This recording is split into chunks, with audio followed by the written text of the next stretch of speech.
नमस्कार। हार के त्यागी गाजियाबाद एनसीआर दिल्ली ओम सच्ची Janwani the truth speaks channel पर आपका स्वागत है। चैनल को सब्सक्राइब करें, वीडियो को शेयर लाइक कमेंट करें। चैनल सब्सक्राइब करने से आपका 1 सेकंड खर्च होगा, हमारी बड़ी मदद होगी। सबसे पहले एक मेल के बारे में बताता हूँ, कोर्ट केसेस के बारे में। पहले मैंने श्री चंद्रचूड़ जी को एक चिट्ठी लिखी थी, चीफ जस्टिस को, केसेस के बारे में।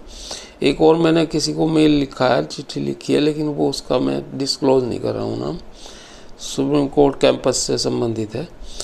तो myself R Rajesh Kumar Tyagi, retired manager Central Bank of India. I am plaintiff in gratuity recalculation case at number 17, case number WPC 867/2009।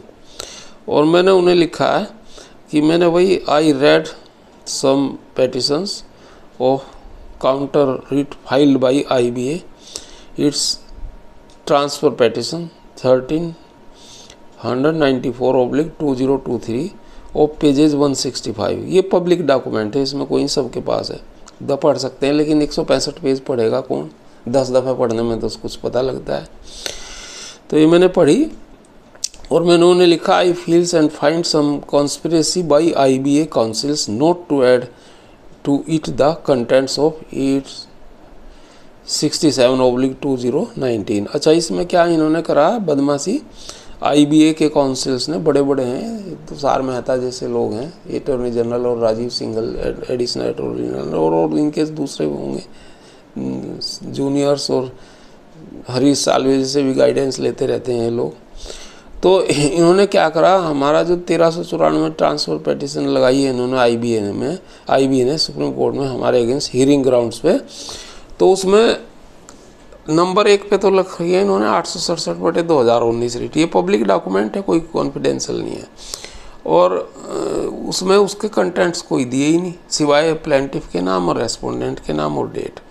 Contents क्या है उसके? ग्रेजुटी रिकैलकुलेशन का पूरा 39 पन्नों का वो है कंटेंट्स, जिसमें उसकी डिटेल है सब, किस किस पे हम ग्रेजुटी मांग रहे हैं, 45 दिन पे मांग रहे हैं, 26 दिन मांग रहे हैं, DA मांग रहे हैं, स्पेशल अलाउंस मांग रहे हैं, इंटरेस्ट मांग रहे हैं, और सारी चीज़ें कौन कौन है उसमें कुछ नहीं दे रखा, बस ये दे रखा है। और आगे मैं बता रहा हूँ आपको, इसी संबंध में लिखिए, इन 165 pages of TP 1394/2023 while writ has been applied to transfer to supreme court.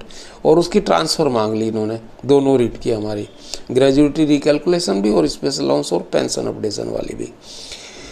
और उसके साथ बाकी के जो कोर्ट में केस चल रहे हैं इधर 14 वो उसके साथ अटैच करवा लिए हैं दिल्ली हाई कोर्ट में, और भी केसेस हैं वो भी सभी इसके साथ अटैच हो रहे हैं। और सुप्रीम कोर्ट की डिमांड रखी है इन्होंने, बाद में कहा हाई कोर्ट में ही लड़ेंगे, हम सुप्रीम कोर्ट में ही लड़ेंगे अब, क्योंकि नैनीताल हाई कोर्ट में हमारे पूरा डिसीजन आ गया इसमें। That they may thought it is more chance to be allowed by High Court and Supreme Court. इन्होंने सोचा होगा शायद इसमें जीत जाएंगे, ऐसा उन्हें लगा होगा, चूँकि जीत क्या हो तो स्पष्ट ही है।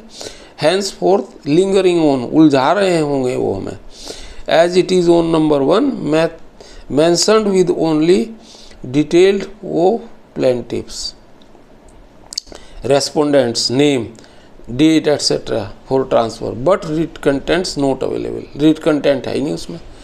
not even written gratuity recalculation in transfer petition while writ 4532/2023 with full contents of 60 page. इसके पूरे 60 पन्ने दिए हैं, और करीबन जो है 15-20 पन्ने जो भी हैं वो जॉइंट नोट के भी उसमें ऐड कर रखे हैं। 7th वाले जो स्पेशल अलाउंस का केस है वो सारा है उसमें। तो इन्होंने ये कर दिया कि ये डिस्कस हो जाएगा, दूसरा रह नहीं जाएगा। मैंने अपने साथियों से जो इनको सुप्रीम कोर्ट में, हाई कोर्ट में जा रहे हैं, देख रहे हैं, उन्हें कहा है, एडवोकेट्स को भी, कि भाई इसको आप ऐड कराएं हमारी 867 रिट को भी इसमें, और सारे कंटेंट्स ऐड कराएं उसमें। नहीं तो ये उस पर जब तथ्य ही नहीं होंगे वहाँ, वो सुना ही नहीं जाने के, उस आधार पे तो डिसीजन किस आधार पे होगा? अपने मेरे और भी कई सारे एक्टिविस्ट, मिस्टर मुंटेजा जी हैं, कालिया जी हैं, राजेंद्र जी हैं, विनय मुंटेजा जी हैं, श्रीमनी मुंटेजा जी, वो DGM थे, वो भी पंजाब बैंक के, कौन से बैंक के, उनका भी केस है रिकैलकुलेशन पे। और भी मैंने इनको सबके लिखा, सोशल मीडिया पे डाला ताकि लोग पढ़ें और इसको ध्यान करें। not even written gratuity recalculation in transfer petition while it 4532/2023 with full contents in 60 pages. Joint note 7 true copy added to it which is on special allowance and pension updation. इस हिसाब से तो ये पेंशन अपडेशन और special allowance का case बन के रह जाएगा ना।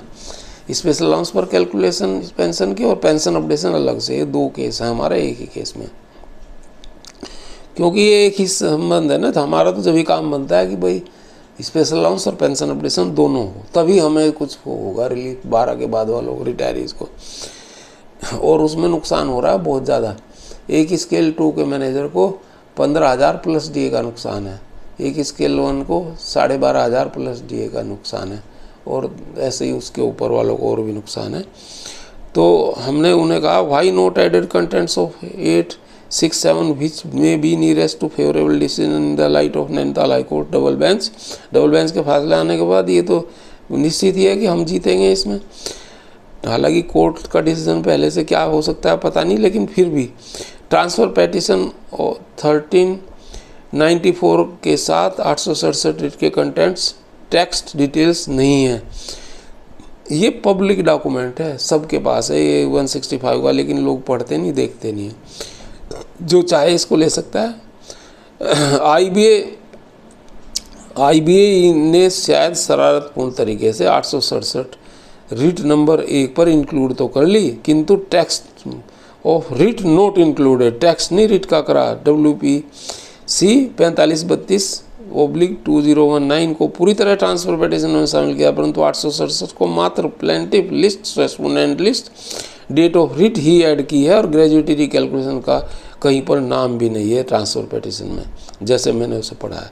4532/2019 रिट के 60 पेज शामिल किए हैं, full content plus joint note 9 को भी पूरा 7 को भी पूरा उसमें कॉपी किया है, परंतु 867 का कोई भी तथ्य रिट में उपलब्ध नहीं है, सिर्फ नंबर और प्लेंटिफ और उसकी डिटेल है। इसी कारण इस पर डिस्कस भी नहीं हो पाएगा, और ऐसे में ऑर्डर भी इस पर नहीं मिलेगा। अतः इसे SC सुप्रीम कोर्ट में TP के साथ ऐड कराएं और सबमिट करें। ट्रांसफ़र पेटिशन 1394 का पार्ट बनाएं। और as it came to my notice I found duty bound to put the facts to your knowledge, please don't feel otherwise. Once I contacted, ये पर्सनल हैं थोड़ी सी, इसे मैं आपको बताऊंगा नहीं, that is some other issue. चलो छोड़ो, ये से छोड़ दो। और मैंने उनका मोबाइल नंबर भी मांगा, आई आस्क्ड फॉर, जिस पे कॉन्टैक्ट कर सकूँ। You must have read the Nainital high court double bench judgement, I have its written arguments submitted in Nainital high court, though as I believe it should have been delivered to you because I have delivered to person deal with you. Please send your mobile number, sorry to disturbance caused to you. और राजेश कुमार त्यागी mobile number वगैरह सब मैंने इनको दे दिए हैं। अब इनका कोई मेरे पास आएगा, जवाब नहीं आएगा मुझे पता नहीं, क्योंकि मेल अभी कोई मुझे जवाब मिला नहीं है इनका। तो एक तो ये था, और मुझे इसके बाद जो है कुछ बड़े रिएक्शंस भी मिले। एक मेरे साथियों ने लिखा, जैसे तो प्रकार एक दो बता देता हूँ। Shri Tyagi ji, good morning, it shows your devotion and dedication that's why you are taking pains, although you have tried to put the valid facts, but my suggestion are that you should write all the concealed facts in point wise like। अच्छा, ये इन्होंने इसको थोड़ा अपने हिसाब से बना दिया कि ऐसे ऐसे लिख दो आप इन्हें। चलो, इनका भी मैं हिसाब से लिख दूंगा, ये कह रहे हैं जब। और एक मेरे साथी और हैं, उन्होंने भी ऐसे ही कुछ लिखा। उन्होंने कहा कि एक सेकेंड, वो मैसेज मेरे से शायद डिलीट हो गया है।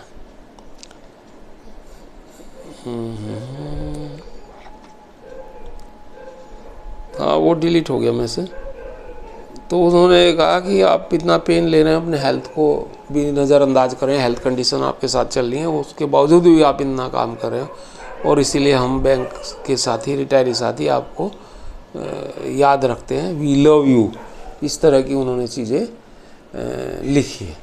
और वकीलों के ऊपर निर्भर करता है सक्सेस, जो भी सक्सेस हो हमारे केसेस में, तो लेकिन आपको हम हमेशा याद रखेंगे, प्यार करेंगे।